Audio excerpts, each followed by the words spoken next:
बहुत बहुत धन्यवाद।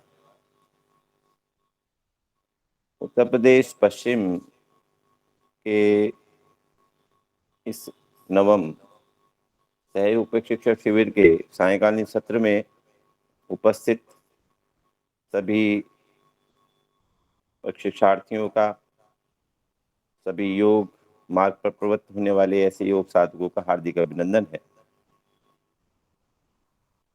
सर्वप्रथम कक्षा में आगे बढ़ने से पहले, विषय पर आगे जाने से पहले,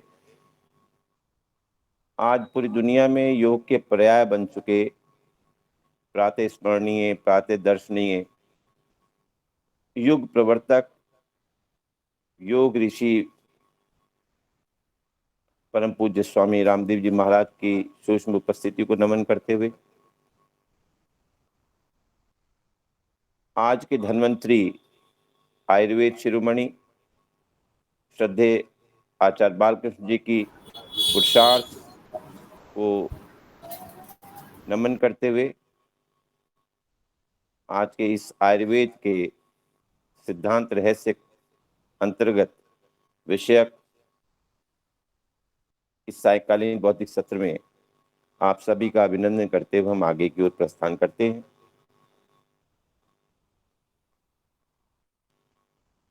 आज हम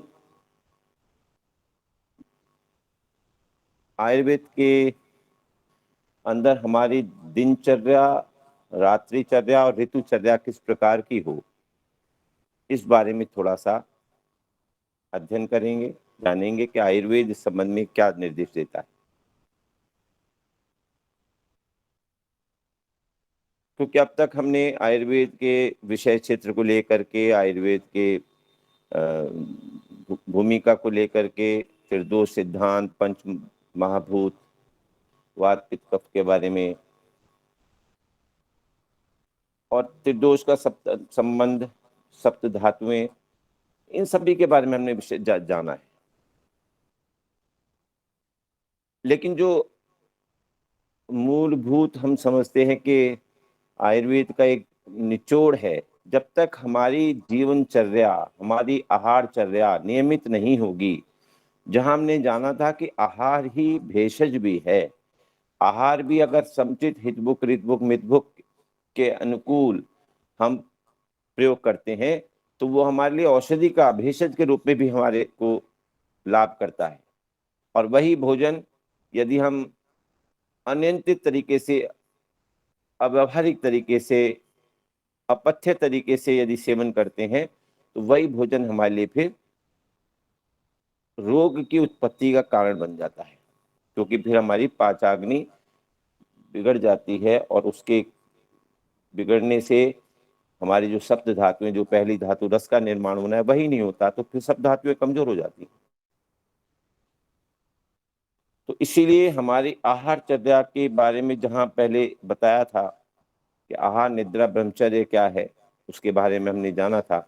आज हम जानेंगे दिनचर्या और ऋतुचर्या के बारे में। तो दिनचर्या के बारे में जानते हुए सबसे पहले हम जानेंगे कि हमें उठना कितने बजे चाहिए। तो उठने के लिए हमें सर्वप्रथम क्या करना होगा? आयुर्वेद में कहा गया है कि हमें ब्रह्म मुहूर्त में उठना है। तो ब्रह्म मुहूर्त कब कहा गया है? ब्रह्म मुहूर्त कहते हैं कि सूर्य एक पहर माना जाता है, एक पहर 2.5 घंटे का लगभग अनुमान तय एक माना जाता है, एक पहर। तो सूर्योदय से एक पहर पूर्व हमारा ब्रह्म मुहूर्त प्रारंभ हो जाता है, 2.5 घंटे पूर्व। अगर 6:30 बजे या 6 बजे दिन निकल रहा है तो आप जान लीजिए कि 2.5 घंटे पूर्व 3:30 बजे से आपका ब्रह्म मुहूर्त काल शुरू हो गया। और एक आपने बचपन में सुनी होगी, बहुत सुंदर पोएम थी, early to bed early to rise makes a man healthy wealthy and wise. तो अर्ली टू बेड कहा गया जल्दी सो जाइए और जल्दी उठिए, तो क्या मिलेगा आपको? मेक्स ए मैन हेल्दी, एक तो स्वस्थ स्वास्थ्य मिलेगा, वेल्दी धन मिलेगा क्योंकि पुरुषार्थ पूरा कर पाएगा जब स्वस्थ रहेगा तो, और वाइज चतुर होगा। तो विवेक बढ़ेगा, हमारे सभी प्रकार की जो कुशलता है, मानसिक कुशलता जो है, वो भी हमारे पास प्राप्त होगी। तो हम सोचते थे कितनी साधारण सी कविता है, छोटी सी कविता है, लेकिन आज उसका महत्व समझ में आता है जब हम आयुर्वेद के सिद्धांत को जानने जाते हैं। वास्तव में हुआ क्या कि हमारे शरीर के अंदर वात, पित्त, कफ की प्रकृति अलग-अलग समय पर अलग-अलग प्रकार की होती है। हर 2.5 घंटे बाद बदलती रहती है। कभी शरीर में पित्त का अधिकता हो जाती है, कभी शरीर में वात की अधिकता हो जाती है, कभी कफ की अधिकता हो जाती है और बदलती रहती है। तो प्रातः काल उस समय हमारे शरीर में वात की अधिकता होती है और यदि हम प्रातः काल उठ जाते हैं तो वो अपान वायु उस समय हमारी प्रभावकारी होकर के हमें जो निष्कासन निष्प्रयोज्य मल पदार्थ शरीर के अंदर रुके हुए हैं, वो हम मूत्र के द्वारा और मल के द्वारा, पुरुष के द्वारा हम उसको बाहर कर देते हैं। तो हमारे शरीर शुद्ध हो जाता है और उसके बाद फिर हम उस समय चूँकि वात को हमें नियंत्रित करना है तो प्राण को साधना करने के लिए फिर हम प्राणायाम के अभ्यास में जाते हैं। तो सबसे पहले कहा गया है कि आपको जल्दी उठना है। कब उठना है? ब्रह्म मुहूर्त में उठना है। जागरण हमारा महत्वपूर्ण है, सुबह हमें जल्दी उठना है। हम सब जानते हैं कि आपको शायद पहली चर्चा में भी मैंने बताया था कि जो बाल्यकाल है, युवावस्था तक हमारे शरीर में कफ की प्रधानता रहती है। उसके बाद यौवनावस्था से लेकर के और प्रौढ़ावस्था तक फिर शरीर में पित्त की अधिकता रहती है और प्रौढ़ावस्था से वृद्धावस्था तक फिर हमारे शरीर के अंदर वात की अधिकता रहती है और इसी से संबंधित हमारे शरीर के अंदर दोष और व्याधियां, कष्ट भी दिखाई देते हैं। तो यदि हम अपने शरीर के अंदर एकत्र होने वाले मलों का निष्कासन ठीक प्रकार से करते रहते हैं, शरीर के अंदर प्राण वायु का संचालन ठीक प्रकार से करते हैं, तो शरीर की सारी क्रियाएं स्वभावतः अपने-अपने नियमानुसार नियमित तरीके से कार्य करती हैं और जब शरीर की सभी अंगों की कोशिकाएं अपना-अपना कार्य ठीक प्रकार से निष्पादित कर रही हैं, कितना किसी कोशिका के कोई ग्रंथि है तो उसको कितना स्राव अर्जित करना है, लीवर के कितना उसके बाइल जूस उसको बनाना है, पैनक्रियास के द्वारा कितना उसको इंसुलिन का निर्माण किया जाना है, आमाशय में कितना हमें हाइड्रोक्लोरिक एसिड और दूसरे कब कौन से स्राव छोड़े जाने, पाचक रसों का स्राव होना है। यदि सभी प्रकार की ग्रंथियां थायराइड, पैराथायराइड, पिट्यूटरी ग्लैंड सभी जो अपने-अपने नियमित कार्य कर रही हैं, वो व्यवस्थित कार्य करती हैं, हृदय की मांसपेशियां सामान्य गति से काम करते हुए धड़क रही हैं, तो हमारा हृदय भी स्वस्थ है।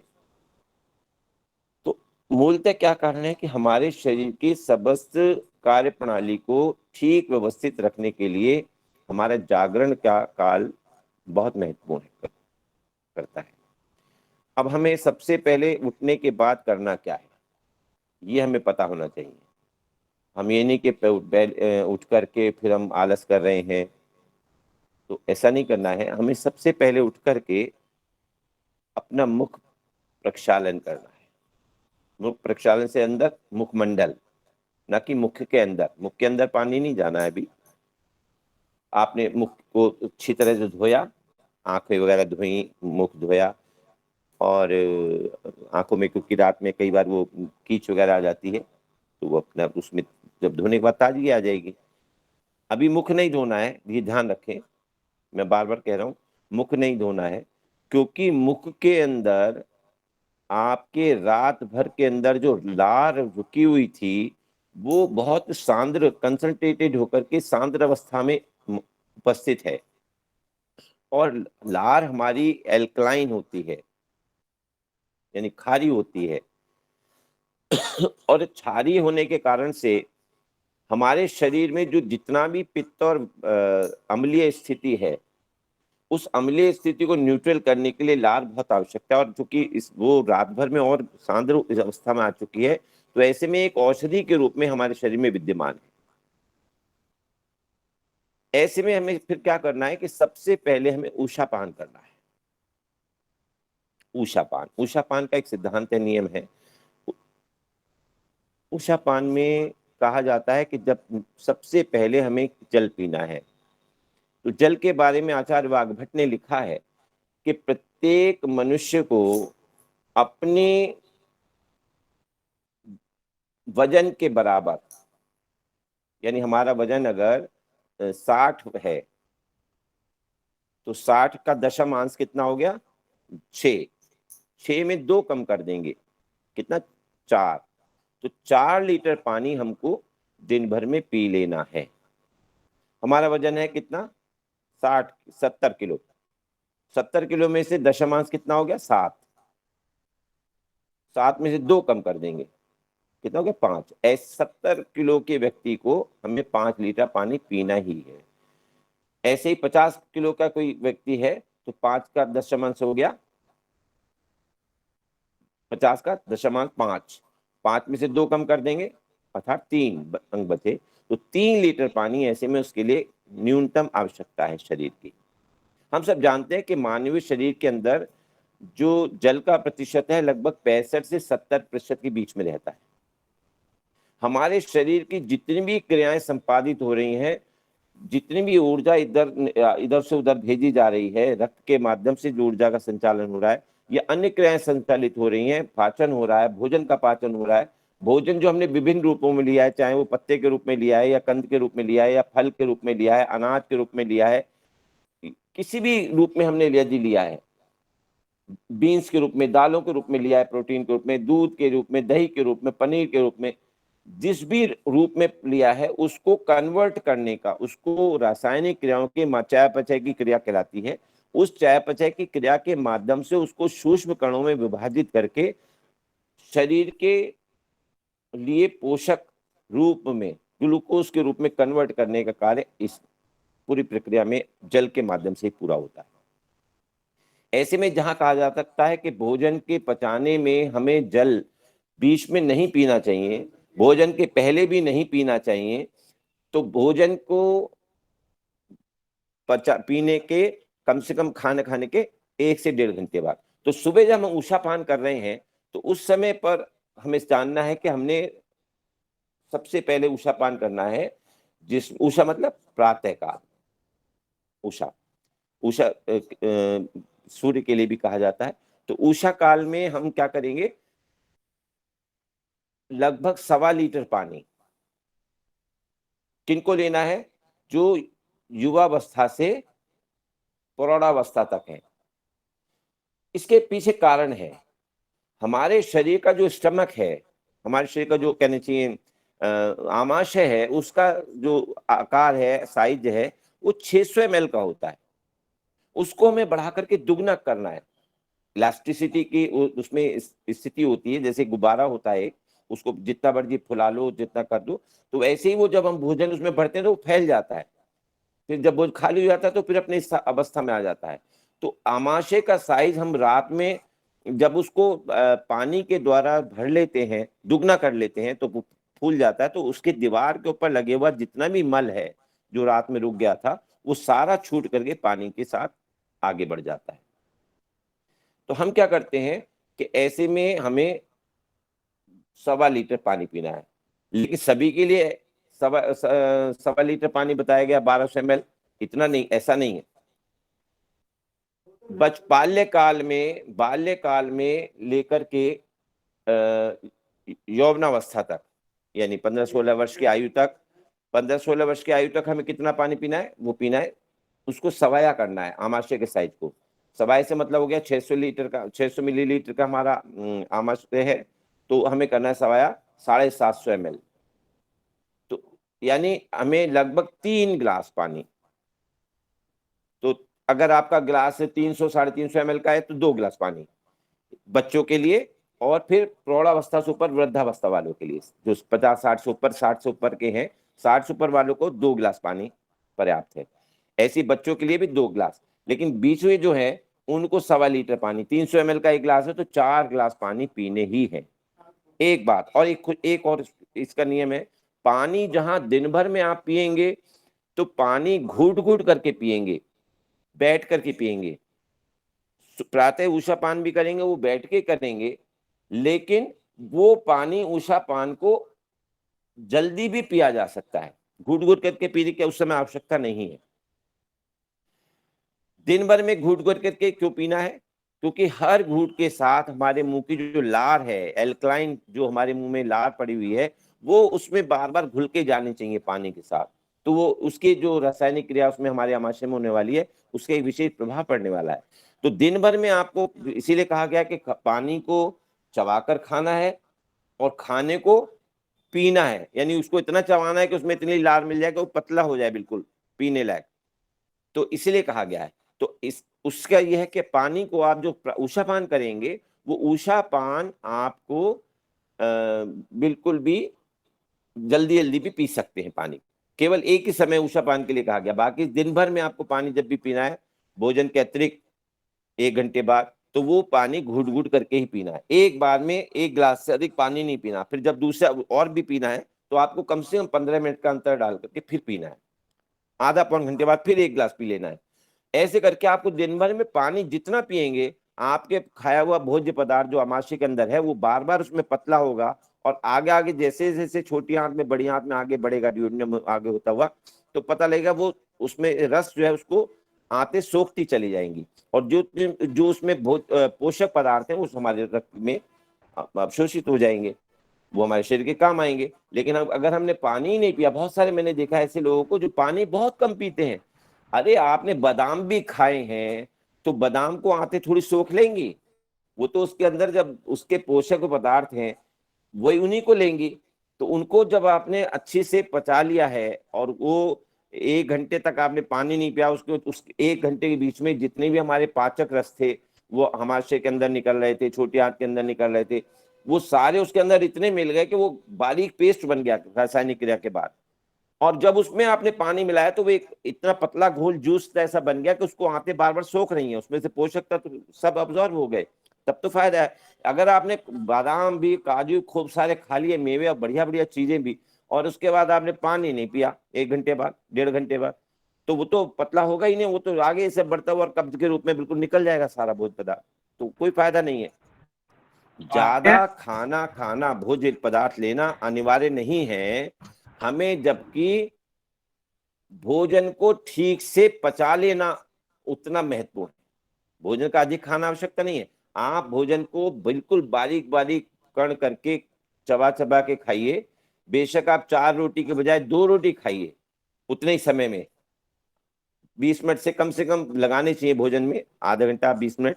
तो ऐसे में आपको वो जो ऊर्जा आपने जल्दी जल्दी खा करके मोटे मोटे गस्से लेकर के और जल्दी में खा लिए थे, और वो घुल भी नहीं पाया, उसका ठीक से बारीक कणों में विभाजित नहीं हुआ वो भोजन, और शरीर के किसी काम नहीं आया, और हमने उसको गोबर बना के अगले दिन निकाल दिया, क्या लाभ हुआ? हमने कितना भी बढ़िया बढ़िया महंगे मेवे खा लिए, कोई लाभ नहीं है। हमें हर चीज को इतना बारीक करके खाना है कि ताकि वो हमारे शरीर में पच जाए। ये अभी डाइजेस्टिव सिस्टम जब आएगा तो उसमें सब डिटेलिंग आएगी। अब इसके बाद हमने ऊषा पान कर लिया। ऊषा पान के बाद फिर आपको बैठना नहीं है, ना बिस्तर पे बैठना है ना कहीं और बैठना है, आपको लगातार मूवमेंट करना है। अभ्यास में तो बताया गया है कि जब योग में ये बताया गया है कि हम कुछ इस प्रकार की क्रियाएं करते हैं, घुटनों को बल बैठ करके, एक घुटने को नीचे एक साइड लगाना एड़ी पे पंजों पर, फिर दूसरे घुटने को दूसरे ऐसे एड़ी पे लगाना, और इस प्रकार से जो है हम इसका करते हैं। तो फिर क्या होता है कि हमारे शरीर के अंदर जो मूवमेंट होता है उससे मल जो है वो रेक्टम से और अंदर के दीवारों से छूट करके वो आगे बढ़ जाता है, और वो हमारा तुरंत ही हमें फिर मल विसर्जन करने के लिए हमें इच्छा होने लगती है। तो अब उसके बाद हमें तुरंत जो है मल त्याग करने के लिए चले जाना है। जिनको उषा पान लगातार करते हुए कुछ समय हो गया है उनको पता होगा, या आप लोग देखना कि यदि कुछ दिन के उषा पान करने के बाद ही, 2-4 दिन के, 1 हफ्ते के अंतर ही आप उषा पान करेंगे, और उषा पान करते ही आपको मल त्याग करने के लिए जाना होगा। तो जिनके कब्ज के कारण से शरीर में कई सारे रोग उत्पन्न होने लगते हैं, उनके लिए उषा पान बहुत लाभदायक रहता है। दूसरी बात, उषा पान के लिए करने पर ऐसा भी हो, ऊंचा पंख भी लेकिन वो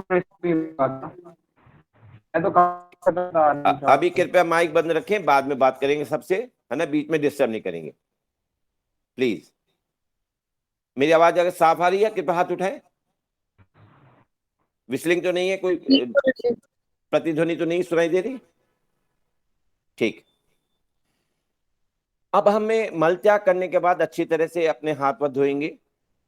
फिर हमें करना है कि अपने दांत धोने हैं, दंत धावन उसी से में करना है। हमने जो लार पानी पिया था, हाँ, उषा पान की एक और विशेषता जो मैं बीच में भूल रहा हूं। उषा पान करते समय सदैव जो उसका टेम्परेचर होगा, तापमान होगा जल का, वो कितना होगा? जितना कि हमारे शरीर का तापक्रम होता है। शरीर का तापक्रम होता है हमारा 37 डिग्री सेंटीग्रेड, 98.6 डिग्री फ़ारेनहाइट। तो 37 डिग्री सेंटीग्रेड टेम्परेचर होना चाहिए जल का। ऐसे में यदि उससे तीव्र हम जल पिएंगे, गर्म और ज्यादा, तो क्या होगा कि हमारे शरीर में पित्त बढ़ जाएगा। तो अगर हमें शरीर के अंदर कफ का प्रकोप बढ़ा हुआ है, तो हम 37 से 1-2 डिग्री ऊपर भी करके पी सकते हैं, यानी थोड़ा ज्यादा गुनगुना जल पी सकते हैं। यदि अगर पित्त बढ़ा हुआ है तो बिल्कुल भी 37 से ऊपर नहीं होना चाहिए। अगर 37 से कम पिएंगे तो शरीर में कफ बढ़ेगा। तो यदि शरीर के अंदर पित्त बढ़ा हुआ है तब तो पिया जा सकता है, लेकिन यदि आपके शरीर में कफ है पहले से, तो अगर आपने 37 से कम पी लिया तो आपका कफ और कुपित हो जाएगा। यानी ऊषापान हमेशा जब भी किया जाएगा तो शरीर के तापक्रम के बराबर उसका तापमान जल का होना चाहिए, ऐसा ध्यान करें। उसमें कोई भी नमक या किसी और चीज के मिलाने की बिल्कुल आवश्यकता नहीं है। जल बिल्कुल सादा होना चाहिए और आपके शरीर के लिए बिल्कुल आवश्यक रहने वाला है, वो अपने आप शरीर की सफाई करेगा। दूसरा, इसके बाद हम दंत धावन के लिए जाएंगे। दंत धावन में बहुत सारी ऐसे चीजें हैं जिनसे हम अपने दांतों की और मसूड़ों के स्वास्थ्य रक्षा कर सकते हैं, उनका स्वास्थ्य बनाए रख सकते हैं। बहुत सारे देखा है कि रात भर, कहा तो ये जाता है कि रात में ही, हर भोजन के बाद, रात में ही केवल नहीं, हर भोजन के बाद हमें अच्छी तरह से मुंह में उंगली डाल करके कुल्ला करना चाहिए। मसूड़ों पर हल्की सी रबिंग करके, मालिश करते हुए, आगे पीछे दोनों तरफ घुमाते हुए और कुल्ला करके तब ही उठना चाहिए भोजन के उपरांत। मुंह में उंगली मसूड़ों पर मलने से मसूड़ों के ऊपर एक तो गंदगी तो जहां साफ होती ही है, दूसरा उनके अंदर जो रक्त का संचार होता है उस रबिंग करने से, उस मालिश के करने से, वो हमारे मसूड़ों के स्वास्थ्य को बढ़ाता है और वहां रक्त का संचार वृद्धि होती है। उस रक्त संचार की वृद्धि होने से वो कोशिकाएं मसूड़ों की और अच्छे स्वस्थ होकर के कार्य करती हैं और वो अपनी पकड़ दांतों पर अच्छे से बनाए रखती हैं। जो लोग भोजन करने के बाद कुल्ला नहीं करते हैं, भोजन करने के बाद जल से, अगर जल भी पी रहे हैं तो ऐसे तो जल तो नहीं लेना चाहिए भोजन के बीच में, लेकिन भोजन समाप्त करने के बाद आप एक घूंट भर के उसको अच्छी तरह से मुंह में घुमाकर उसको तब पी लेना चाहिए, ताकि दांतों में हमारे कोई भी किसी भी प्रकार का मीठा पदार्थ, कोई मसाले, कोई और चीज उसमें ना लगी रहे। होता क्या है कि जब उसमें फिर मुंह के, हमारे शरीर का तापमान है 37 डिग्री का, ये 20 से 25 और 30 तक का जो टेम्परेचर है, ये वायरस और बैक्टीरिया के पनपने के लिए सबसे उपयुक्त तापक्रम माना गया है। ऐसे में हमारे शरीर में क्या होता है कि शरीर के अंदर फिर हमारे जो, कहना चाहिए, मुंह के अंदर गंदगी रुकी हुई है, भोज्य पदार्थ है, वो सड़ता है, फर्मेंटेशन होता है, उसमें किण्वन होता है। उस किण्वन के परिणाम स्वरूप क्या होता है कि वहां जो विभिन्न प्रकार के एसिड बनते हैं या वायरस और बैक्टीरिया पनपते हैं, उनके उनसे फिर हमारे दांतों के ऊपर जो अम्लीय पदार्थ निर्मित होता है वायरस बैक्टीरिया के द्वारा, वो दांतों के एनेमल को खराब कर देता है, मसूड़ों की ऊपरी परत को, त्वचा को खराब कर देता है। वहां पर घाव हो जाते हैं, सूजन हो जाती है, मसूड़े सूज जाते हैं। और क्या होता है कुछ दिन परिणाम स्वरूप कि मसूड़े हमारे लाल रहने लगते हैं, मसूड़ों के अंदर घाव हो जाते हैं, दांत में अंदर जो है काले काला कहते हैं कीड़ा लग गया, दांत के अंदर हमारे छेद हो गए, हमारा इनेमल कहीं से छूट गया तो उसके अंदर दांत में कैविटी हो गई। ये सारे कारण ऐसे होते हैं कि हमारे दांतों में भोज्य पदार्थ लगा रह जाता है और हम ठीक से सफाई नहीं करते। तो ऐसे में दंत धावन के लिए बबूल की दातुन, इसके अंदर ऐसे पदार्थ होते हैं औषधीय के जिससे हमारे मसूड़े स्वस्थ रहते हैं। नीम है, नीम के अंदर तो बहुत ऐसे पदार्थ होते हैं कि जो हमारे वायरस बैक्टीरिया को मारते हैं और उसके स्वास्थ्य भी अच्छा रखते हैं। इसके अलावा जो मैंने बताया था चिरचिटा, अपामार्ग, अपामार्ग की डंडी भी जो है उसका भी हम कर सकते हैं। इसके अलावा पुनर्नवा है, पुनर्नवा के द्वारा भी हम लेकर के मुंह में उसके मंजन कर सकते हैं। हल्दी और नमक का भी द्वारा प्रयोग करके हम अपने दांतों को और मसूड़ों को स्वस्थ रख सकते हैं उसके मंजन करके। हल्दी मंजन और हल्दी, नमक और सेंधा नमक और सरसों का तेल, इसको मिलाकर के भी आप रबिंग कर सकते हैं। इसके अलावा अगर आपके दांतों में कभी और ज्यादा स्मेल आने लगी है तो आप उसमें फिटकरी के पानी से भी आप कर सकते हैं। तो ये दांतों का सफाई करना इसलिए नियमित आवश्यक है। और दांत को सफाई करते समय फिर आप जो है उसकी जीभ की सफाई भी कर लेंगे। तो जीभ की सफाई में तो क्या होता है, जब नीम की दातुन कर रहे हैं या बबुल की कर रहे हैं तो थोड़ी सी दातुन करने के बाद जो बाकी डंडी बचती है उसको दो फाड़ कर ली जाते हैं।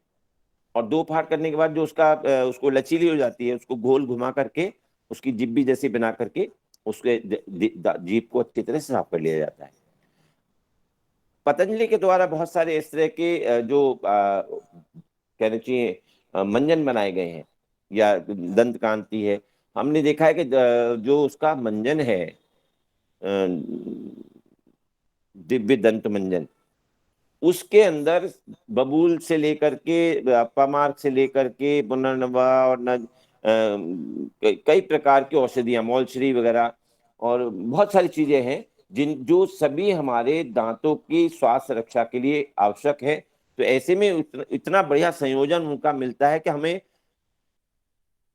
मैं तो कहता हूं कि हमें हफ्ते में 5 दिन मंजन ही करना चाहिए। एक तो उंगली के करने से मसूड़ों की मालिश होती है, तो हमें और सारे जितने भी औषधि है उसमें मिली हुई है उससे हमारे दांतों की सुरक्षा होती है, वायरस बैक्टीरिया नहीं पनपने पाते। 2 दिन जो बाकी दिन बचते हैं उनमें हम ब्रश कर सकते हैं। तो दंत कांति के माध्यम से हम ब्रश कर लेंगे। ये हम ये तो ये हम जो है दो, ये जो इस तरह के हफ्ते भर में 2 दिन केवल मंजन करें और बाकी दिन जो है वो 5 दिन हमें 5 दिन मंजन करना चाहिए, 2 दिन पेस्ट करना चाहिए टूथब्रश से। तो दंत धावन का आ गया। अब इसके बाद आता है फिर इसके बाद क्या करें, इसके बाद हमें करना चाहिए गरारे। तो गले के अंदर वायरस और बैक्टीरिया, खासकर ये इन दिनों में तो बहुत आवश्यक है। जो कोरोना का पीरियड चल रहा है, जो भी वायरस बैक्टीरिया बाहर से जाता है पानी के माध्यम से या किसी, वो पहले गले में रुकता है। गले में जो हमारे म्यूकस की एक लेयर होती है, उस म्यूकस की लेयर के अंदर वायरस बैक्टीरिया रुक जाते हैं और वहां बढ़ते रहते हैं। जब बहुत बढ़ जाते हैं फिर वो आगे बढ़ जाते हैं। तो ऐसे में क्या है कि रात भर में चूंकि हमारे मुंह में रुका रहे हैं तो गले के अंदर उसमें हल्की सूजन भी आ जाती है। तो गले को ठीक रखने के लिए हम गुनगुने पानी से गरारे कर सकते हैं। तो उसमें गरारे में करते समय हम उसमें हल्का सा सेंधा नमक डाल सकते हैं, हम उसमें थोड़ी फिटकरी डाल सकते हैं, हम उसमें थोड़ी हल्दी डाल सकते हैं। तो इन औषधियों के प्रयोग से हम देखेंगे कि हमारे जो गला है वो बिल्कुल ठीक रहेगा। और खासकर कोरोना जैसे काल में जब हम ज्यादा सशंकित हैं, आतंकित हैं, भयभीत हैं, ऐसे समय में गरारे बहुत उचित माध्यम है अपने आप को प्रोटेक्ट करने के लिए। तो ये हमें करना ही चाहिए और सामान्य अवस्था में हमें हफ्ते में 2 या 3 बार गरारे जरूर करने चाहिए। इसके अलावा फिर हम क्या करना है कि अपने सिर पर तेल लगाना है। तो सिर में तेल लगाने के लिए हम क्या करेंगे कि तेल जैसे जाड़े हैं तो हम तिल तिल का तेल लगा सकते हैं। वैसे तेल जो शब्द बना है वो तिल के प्रयोग से ही बना है, तिल से ही तेल शब्द की उत्पत्ति हुई है। तो लेकिन हम लोग अब बाद में हमने सरसों का भी तेल जान लिया, फिर हमने नारियल का भी जानते हैं, हम फिर सूरजमुखी का भी और न जाने 4 लोग के भी, राइस ब्रांड, बहुत सारे तरह के तेल हमने बनाने शुरू कर दिए। तो ये हमें इस प्रकार से हमें जो है बालों में तेल लगाने के लिए कहा गया है। अब उसके बाद हमें कहा गया है कि फिर हमें बॉडी पर भी अपने अब मालिश करनी है। बहुत सारे लोग तेल की शरीर पर लगाना नहीं चाहते, कि शरीर पे तेल लगाएंगे तो रंग खराब हो जाएगा, ये क्या हो जाएगा। लेकिन शरीर की जो कहना चाहिए स्किन है, जो डेड स्किन शरीर के, कहना चाहिए मैं आपको ये बताऊं कि प्रत्येक क्षण हमारे शरीर के अंदर 2.5 करोड़ एक दिन में सेल्स जो है मर जाते हैं और 2.5 करोड़ नए जन्म ले लेते हैं।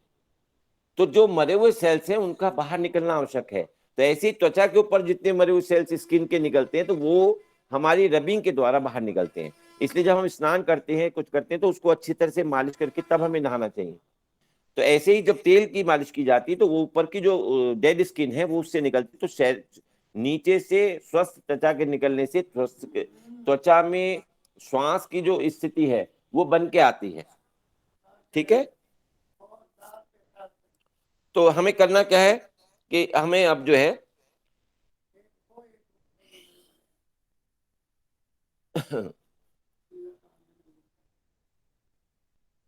अब हमने अपने तेल मालिश कर ली। तेल मालिश करने के बाद फिर हमें नाक में तेल डालना है, नस से लेना है, नस से कर्म करना है। नस से कर्म में हम बादाम रोगन डाल सकते हैं, हम सरसों का तेल भी डाल सकते हैं, हम गाय का घी भी डाल सकते हैं। वो हमें 2-2 बूंद हमें दोनों नाक में डालना चाहिए। और आजकल कोरोना के कालखंड में तो एक जो अणु तेल आपने नाम सुना होगा, वो अणु तेल में न जाने शायद उसकी संख्या मुझे ठीक से याद नहीं, 51 है कितनी है, एक निश्चित अनुपात में जो औषधियां हैं वो उसमें मिलाई जाती हैं और बिल्कुल सामान्य डालने में आपको बिल्कुल अनुभव भी नहीं होगा, ना कोई स्मेल है ना कोई। लेकिन चूंकि बहुत सारी औषधियां हैं और उसका प्रभाव हमने देखा है कि जिनको कफ का प्रकोप था और लग रहा था कि कोई तबीयत खराब हो रही है, तो ऐसे में तुरंत उनको यदि नाक में नस से दिया गया तो आधे से 1 घंटे के अंदर उनके गले तक पहुंचते पहुंचते वो नाक के द्वारा वो इतना कफ निकला, इतना कफ निकला कि 1 कटोरा से ज्यादा वो कहते हैं कफ निकल गया था। तो ऐसे मैंने कई लोगों को देखा कि जिनको इस तरह का हल्का से भी संक्रमण का लगा कि उनको कफ का संक्रमण हो रहा है और वो फेफड़े तक जा सकता है, तो उसको नस से देने के आधे से 1 घंटे बाद ही सारा कफ बाहर निकल आया और बाहर निकलते ही फिर वो बिल्कुल ठीक हो गए। तो ये अपने आप में नस से जो कर्म है बहुत अच्छा है। आप दैनिक अपने नाक में 1-1 बूंद सरसों के तेल की डाल के देखिए, आपको इसका अंतर दिखाई देगा। शरीर में, सिर में जो कहना चाहिए जितनी भी शरीर में हमारी मानसिक तनाव है, यहाँ तक कि जो अपस्मार कहते हैं, मिर्गी मिर्गी के रोगी भी जो हैं वो भी ठीक होने लगते हैं।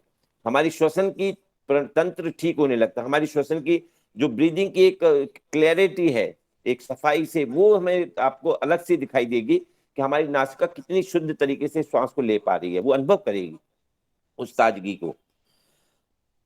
इसके बाद कहा गया है कि हमें फिर, अब इतना करने के बाद फिर हमें व्यायाम के लिए तैयार हो जाना है। तो योगासन और व्यायाम, ये इसके बाद हमारा नंबर आता है। तो योगासन करेंगे, प्राणायाम करेंगे और इसके करने के बाद फिर हम अगले कर्म की ओर बढ़ेंगे। इसके लिए कहा गया है कि प्रत्येक व्यक्ति को अपने शरीर की सामर्थ्यानुसार ही व्यायाम करना है।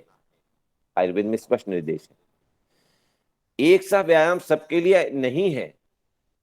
जिसकी जैसी शारीरिक आवश्यकता है उसको वैसे। और एक मुझे घटना याद आ रही है। मैं एक जगह ऐसी प्रवास में गया था, तो वहाँ योग कक्षा में मुझे जाने का अवसर मिला।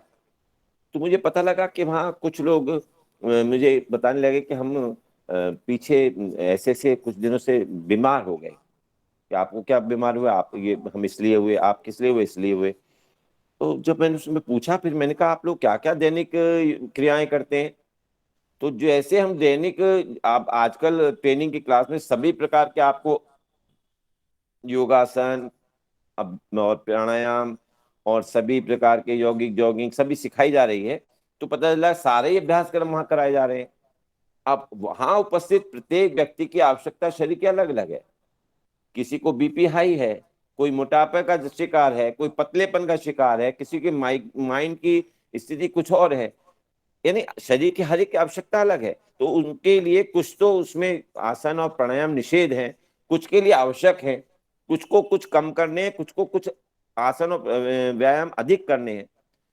तो हर एक के लिए अलग अलग है। वहां क्या हो रहा था कि वो एक समान ही सब करे जा रहे थे, तो उसमें हार्ट वाले पता लगा कि और ज्यादा बीमार हो गए, और जो कमजोर थे वो और कमजोर होने लगे, अलग स्थिति बन गई। तो वहां कहा गया कि नहीं, आपको इतना ज्ञान होना चाहिए, एक अच्छे एक योग टीचर के लिए ये अनिवार्य है कि वो किस व्यक्ति को कौन सा आसन, कौन सा प्राणायाम, कौन सी योगिक जॉगिंग करानी है, कितनी मात्रा में करानी है, ये पता होना चाहिए। तो इसीलिए आयुर्वेद यहाँ पर दिनचर्या में हमें कहता है कि जब हम व्यायाम करने जाएंगे तो अपने शरीर की आवश्यकता और उसकी सामर्थ्य के अनुसार ही हमें इसको चुनना है। व्यायाम के अयोग्य व्यक्ति कौन है? उसके लिए बताया गया है कि जो व्यक्ति बीमार है, जिसकी शल्य क्रिया हुई है, या जिसको अभी शरीर में अशक्तता की स्थिति है, या शरीर में कोई रोग इस प्रकार का है जो अभी दूर नहीं हुआ है, उसको व्यायाम के लिए मना किया गया है। अब जब हम उससे निपट जाएंगे तो अब हमें अपने नहाने की तैयारी करनी है। तो लेकिन नहाने से पहले शरीर पर फिर हमें उपटन लगाना है। शरीर पर उपटन हम बहुत प्रकार के हैं, उसका आप देख सकते हैं किस प्रकार के आप उपटन को लगाना है। सामान्य स्थिति में मुल्तानी मिट्टी में अगर आप हल्दी डाल करके आप लेप करते हैं और शरीर को मलसलते हैं तो उससे आपका बहुत बढ़िया हो जाता है। इसके अलावा आप मुख पर फिर आपको लेप करना है। शरीर के उपटन में और मुख के उपटन में थोड़ा अंतर रहेगा, क्योंकि मुख की जो त्वचा है वो थोड़ा बाकी शरीर से ज्यादा कोमल होती है, सॉफ्ट होती है। तो मुख के लिए जो उपटन होगा वो हमारा थोड़ा मुलायम वाला होगा। तो उसमें आप कर सकते हैं कि उसमें शहद मिला सकते हैं। शहद उसमें मुल्तानी मिट्टी में शहद का प्रयोग कर सकते हैं, हल्दी डाल सकते हैं, एलोवेरा डाल सकते हैं, उसमें आप दही का प्रयोग कर सकते हैं। अनेक चीजें, फल के गूदे ले सकते हैं, केले का गूदा ले सकते हैं, अनेक प्रकार के फल के गूदे के लगा करके या उनके उपटन बना करके चेहरे पर लगाएंगे तो उससे चेहरे के जो हमारे बंद छिद्र हैं, त्वचा के रोमकूप हैं, वो खुलते हैं। वहां पर रुकी हुई जो तेलीय स्थिति है वो खत्म होती है और वो त्वचा को पोषण मिलता है। तो ये उपटन लगा करके फिर आप मुख को ठंडे अपने सादे पानी से धो करके और फिर अपना स्नान के लिए चले जाएंगे। तो उसके बाद आप स्नान कर लेंगे। स्नान के लिए नियम है, अब स्नान के लिए कहा गया कि स्नान को सीधे ही हम जाकर के जल के अंदर बैठ गए और हम स्नान करने लगे, ये ठीक नहीं है। हमें सबसे पहले, आपने देखा होगा अगर शरीर के जिस भी, यहाँ फिजिक्स का एक सिद्धांत फिर काम करता है कि जब किसी चीज को ठंडा किया जाता है तो वो चीज सिकुड़ती है। अब जब शरीर के किसी अंग पर पानी डालेंगे वो सिकुड़ेगा, और वो जब ठंडा होगा तो वहां पर सारी जो बाकी गर्म जगह से उसकी पूर्ति करने के लिए फिर रक्त प्रवाह भागेगा। ऐसे में क्या होता है कि कई बार सिर पर हमें एकदम से ठंडा पानी नहीं डालना, हम पहले टांग पर डालेंगे, पैर पर डालेंगे, बाएं पैर पर डालेंगे, उसको अच्छी तरह रबिंग करते हुए, हाथ से मसलते हुए पानी का डालेंगे। फिर दाहिने पैर पर डालेंगे, उसको अच्छी तरह रबिंग करते रहेंगे। इसके बाद हम पेट पर डालेंगे, पेट के बाद फिर बाएं कंधे पर डालेंगे, फिर दाएं कंधे पर डालेंगे, और पूरे उसको रबिंग करते रहेंगे। पानी यानी टेम्परेचर शरीर का उसके अनुकूल हो जाएगा, और फिर हम उसको सिर पर डालेंगे। एकदम से जाकर के सिर नीचे पानी के लगा देना ठीक नहीं है। कभी भी आपने देखा होगा, एक तो ज्यादा अधिक अगर सर्दी है तो आप पानी में हल्का सा गर्म पानी डाल करके उसका तब कर सकते हैं उसको। लेकिन कभी भी आपने देखा होगा कि कभी बच्चों को नहलाते भी देखा होगा कि जो पानी डालते हैं तो बच्चा ऐसे करके सांस ले लेता है ऐसे। कभी भी बड़े व्यक्ति को इस तरह की स्थिति नहीं आनी चाहिए, बड़े बच्चे को भी नहीं आनी चाहिए। बहुत सौम्यता के साथ स्नान करे, बच्चा भी हो या बड़ा हो या वृद्ध हो। तो उसमें क्या है कि कभी ऐसे करने से शरीर के अंदर जो हमारे हृदय की कार्य करने की क्षमता है वो प्रभावित होती है, उसकी मांसपेशियां प्रभावित होती हैं, रक्त ठंडा हो जाता है, कहीं पर बहुत गर्म है वो उसके उससे उसका संयोजन बिगड़ते ही बहुत सारी कहने चाहिए हार्ट के इतना प्रेशर पड़ता है कि हार्ट के कार्य अरेस्ट की स्थिति हो जाती है। यहाँ तक आपने सुना होगा कि जब गर्मियों में हम बाहर से आते हैं तो एकदम तत्काल आती पानी भी नहीं पिया जाता। पहले जब तक आप अपने शरीर का तापमान नियमित ना कर लें, संयमित ना कर लें, बैठ लें, हवा ले लें, उसके बाद कहते हैं आप थोड़ा सा, तब आप उसके बाद पानी पीजिए। ऐसे ही गरम गरम आकर के, मैंने ऐसा अखबारों में पढ़ा भी है कि बहुत गर्मी से आए और आने बाद सीधे नहाने घुस गए और वहां उसके बाद माइंड उनका कोलैप्स हुआ और वो उनकी डेथ हो गई। तो ये इसका बहुत बड़ा कारण है कि हार्ट के ऊपर इसका असर पड़ता है। कभी भी हमें झटके के साथ सिर पर पानी डाल के नहीं नहाना चाहिए। कभी भी जो ये स्थिति आती है सांस करके इस तरह की रुकने की, वो कभी भी नहीं बननी चाहिए। तो जाड़ों में उसके लिए हम हल्का गुनगुना पानी डाल सकते हैं, उसका तापक्रम ठीक कर सकते हैं, तब नहाएंगे। तो ये नहाने के बारे में थोड़ा सावधानियां हमें बरतनी है। अब उसके बाद हमें स्वस्थ वस्त्र के धारण करने हैं।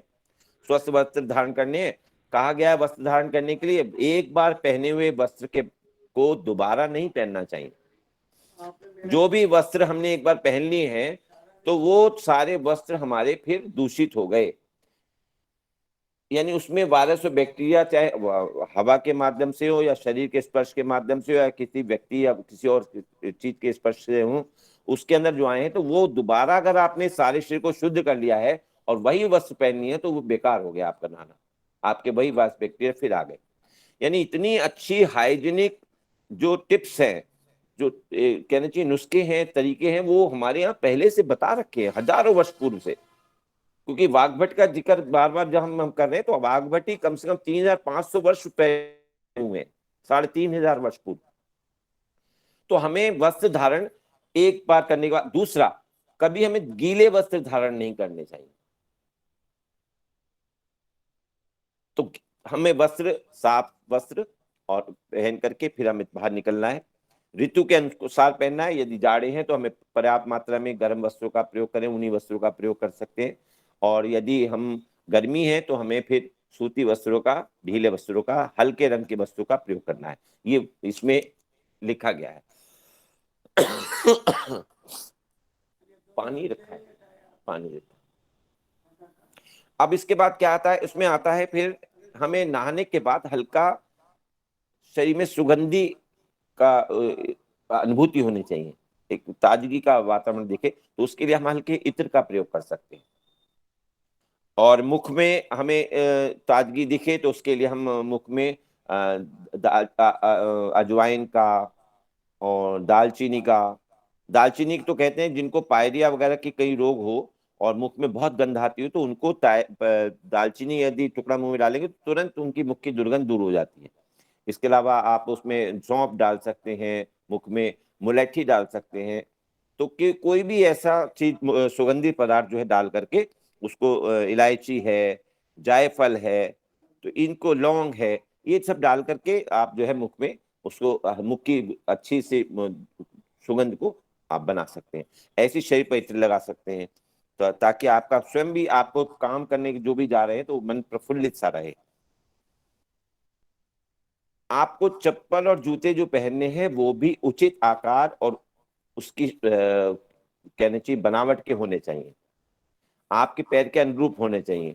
ऐसा नहीं कि हम काम करने जा रहे हैं, हमने मान लो ऊंची एड़ी की बहुत ज्यादा पहन लिए, या पेंसिल हील पहन ली लेडीज ने, या हम जेंट्स भी हैं तो उन्होंने कुछ और तरीके से, या बहुत सारे बिल्कुल एकदम फ्लैट पहन लेते हैं। तो शरीर का आकार जो होता है पैर का, वो बीच में से उठा हुआ होता है। तो अच्छे जो कंपनी हैं वो उसको बीच में से उठा लेती हैं, बीच के पैर की जो तलवे हैं, तो उसके आधार पर अच्छे बने हुए जूते और चप्पल का ही हमें प्रयोग करना चाहिए। इसके अलावा हमें अपने दिनचर्या में बराबर अपने बालों की, नाखूनों की, इनकी भी देखभाल का रखना है कि ये ज्यादा बड़े नहीं ना पाए, इनको व्यवस्थित रखें, इनकी देखभाल करनी है। आंखों को सही रखने के लिए आंखों में हम सुरमे का प्रयोग कर सकते हैं, अंजन लगा सकते हैं। आंखों के लिए हम जैसे कहते हैं कि कई बार घी, देसी घी जो गाय का घी है उसका भी उसमें अंजन कर सकते हैं। आंखों के अंदर हम शहद का प्रयोग कर सकते हैं। आंख के अंदर हम प्याज के रस का प्रयोग कर सकते हैं। और महाराज जी ने जो दिव्य दृष्टि बनाई है, मुझे वो ध्यान है अच्छी तरह से, आज से 2005 की बात है, जब महाराज जी को एक व्यक्ति ने, हमारे मेरे परिचित हैं, जिन्होंने कहा कि महाराज जी हमको किसी व्यक्ति ने, एक बाबा ने हमको ये औषधि बताई है कि आंख की दवाई से ठीक हो जाती है, और मोतियाबिंद वगैरह भी कई रोग हैं आंख के ठीक हो जाते हैं। तो कौन से उन्होंने बताई? उन्होंने ये बताया कि इसमें प्याज का रस, अदरक का रस और शहद मिला करके उसको यदि आंख में लगाएंगे तो आंखें ठीक हो जाती हैं। और वही हुआ कि महाराज जी ने इसको, अपने स्वामी रामदेव जी ने प्रयोग किया, और उसके बाद आज वो दिव्य दृष्टि के नाम से पूरी दुनिया में लोग इसको प्रयोग कर रहे हैं, और यहाँ तक कि आंख के सभी प्रकार के रोग से ठीक हो जाते हैं। तो आंखें में हमें जो अपने अंजन का भी प्रयोग करते रहना चाहिए, और चाहे हम दिन में जाते समय करें या रात को सोते समय करें या नहा के बाहर जा रहे हैं उस समय कर सकते हैं। तो आंख का भी ध्यान रखना है, इसके लिए कहा गया है। और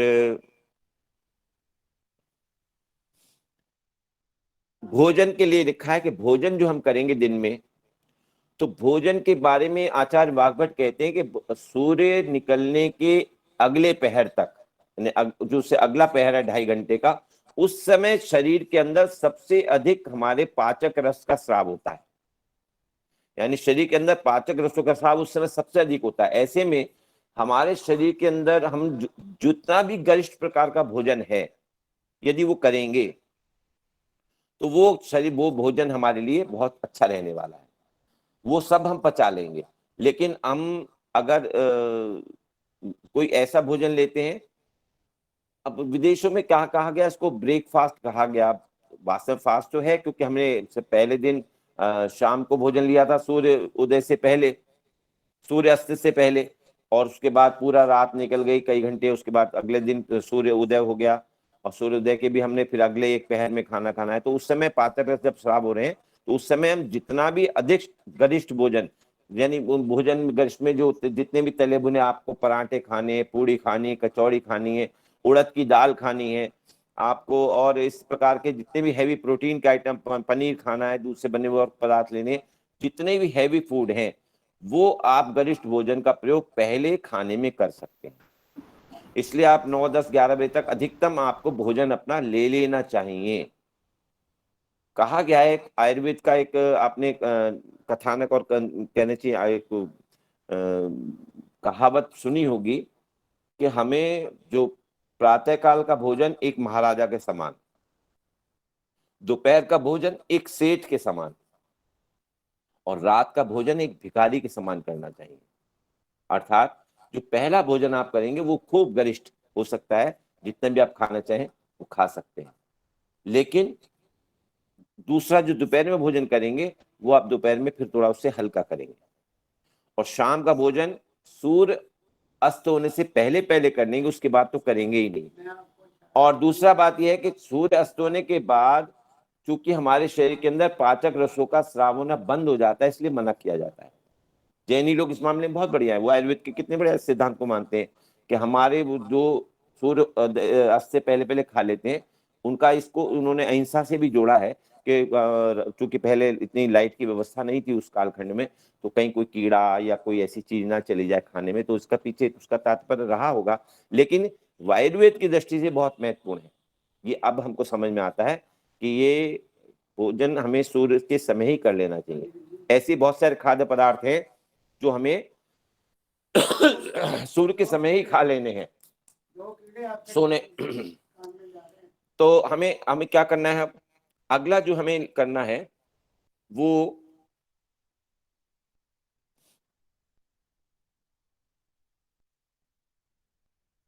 भोजन के, अगला भोजन हमें दोपहर भोजन हमने जो भी लेंगे वो हमें पौष्टिक होना चाहिए।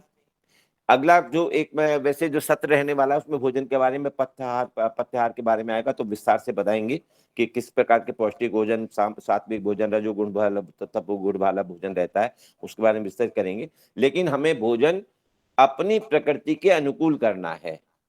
यदि हमारी प्रकृति पित्त प्रकृति है तो हमें अधिक खट्टे, अधिक तीखे पदार्थ, अधिक तैलीय पदार्थ, ज्यादा मसाले वाले पदार्थ नहीं खाने हैं। यदि कफ प्रकृति है तो हमें ज्यादा ठंडी तासीर वाले यानी शीतवीर्य पदार्थ नहीं लेने। हमें पित्त में उष्णवीर्य नहीं लेना है, कफ में हमें शीतवीर्य नहीं लेना है। इसी प्रकार से अपने शरीर की प्रकृति के अनुसार वातवर्धक बहुत सारे खाद्य पदार्थ हैं, उनका हमें पता होना चाहिए। ये हम इसका अभ्यास आपको कराएंगे कि कौन कौन से इस प्रकार के पदार्थ हैं जिनको हमें अपनी प्रकृति के अनुसार हमें भोजन करना है। तो ये अगले सत्र में आपका इसका अभ्यास बताएंगे। इसके बाद हम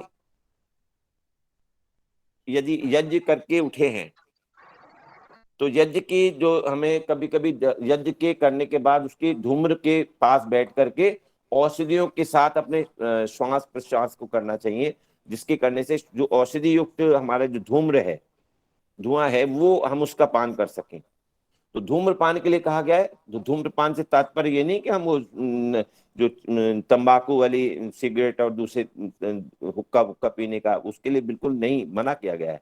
लेकिन हाँ, धूम्रपान क्या, जो औषधीय युक्त हम यज्ञ की जो धूम्र निकलता है उसको सेवन करें, तो वो औषधियां जो हैं वो हमारे फेफड़ों में एक कोटिंग की तरह बना देती हैं, और वायरस बैक्टीरिया वहां पर फिर रुक नहीं सकता, वो आएगा ही नहीं। तो ये हमारे स्वास्थ्य के लिए बहुत अच्छा बताया गया है। तो हमें इस तरह से औषधि युक्त धूम्रपान के लिए कहा है। सभी प्रकार के नशे के लिए निषेध किया गया है। जितने भी नशीली चीजें हैं, ये जब आगे आहार का विषय आएगा, पथ्याहार का, तो बताएंगे कि आपको नशे की कौन कौन से पदार्थ हैं, जो चाहे वो जैविक रूप से हो, चाहे वो वनस्पतिक हो, या संयोजन के आधार पर बनाए गए हों, ऐसे सभी नशे की चीजों से हमको नहीं प्रयोग करना चाहिए एक बार भी।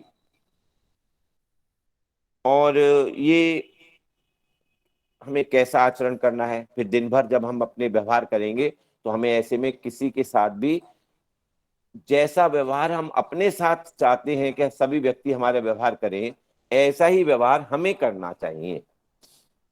सामान्य एक नियम ये है, यदि इसका प्रयोग करेंगे तो आप देखेंगे कि आपको सभी वो कार्य फिर बताने की आवश्यकता नहीं पड़ेगी। जैसा व्यवहार हम अपने लिए दूसरों से चाहते हैं, हमें वैसा ही व्यवहार दूसरों से करना चाहिए। क्योंकि आप जैसे उसको अपनी अगर आपकी आदत बन जाएगी तो आप जानिए कि आपको वैसा ही सदैव सभी से उस प्रकार का ही व्यवहार मिलने वाला है। तो ये आचरण के संबंध में है। और आपके किसी भी कृत्य से किसी को हानि ना हो, किसी को कष्ट ना हो, किसी को पीड़ा ना हो, और वो हर्ट नहीं होना चाहिए। ऐसे में किसी भी आचरण से ऐसे में बचना चाहिए, वो उस आचरण को कभी प्रयोग ना करें। ऐसे आचरण के लिए मना किया गया है, क्योंकि अंततः वो आप जा करके आपके ही स्वास्थ्य को नुकसान पहुंचाने वाला है। इसलिए स्वास्थ्य परिचर्या में, दिनचर्या में ये बताया गया है कि हमारा आचरण इस प्रकार का हो कि जो हम अपने लिए चाहते हैं, और दूसरा किसी को हमारे द्वारा कष्ट ना हो। इसके अलावा हमें प्रतिदिन स्वाध्याय करना चाहिए। हमारा जिस भी प्रकार के विषयों में रुचि है, उस प्रकार के रुचि के विषयों को हमें उसको पाठन करना चाहिए, उसका स्वाध्याय करना चाहिए। हमारा आचार विचार जो समय सभी से व्यवहार है, वो किसी को कष्टकारक ना हो, किसी के लिए चुगली निंदा वाला, ईर्ष्या द्वेष वाला, राग आसक्ति वाला, इस प्रकार का ना हो। क्योंकि ये जब हम उसमें हम अगर इस प्रकार की वृत्तियों को अपनाते हैं तो उसकी पूर्ति ना होने से, हमारे शरीर की अपेक्षा अनुरूप हमें उसके परिणाम न मिलने से फिर दुख का जन्म होता है, दुख की उत्पत्ति होती है, और वही हमारे लिए स्वास्थ्य के लिए, मनोदशा के बिगड़ने के कारण हमारे स्वास्थ्य को खराब करती है। तो स्वास्थ्य परिचर्या में आवश्यक है कि हम सभी प्रकार का आहार आचार विचार जो है सभी के प्रति अपने ठीक रखें, अपनी चित्त की वृत्तियों को संतुलित रखें। इसमें बताया गया है कि मित्रता भी हमें किन लोगों से करनी है।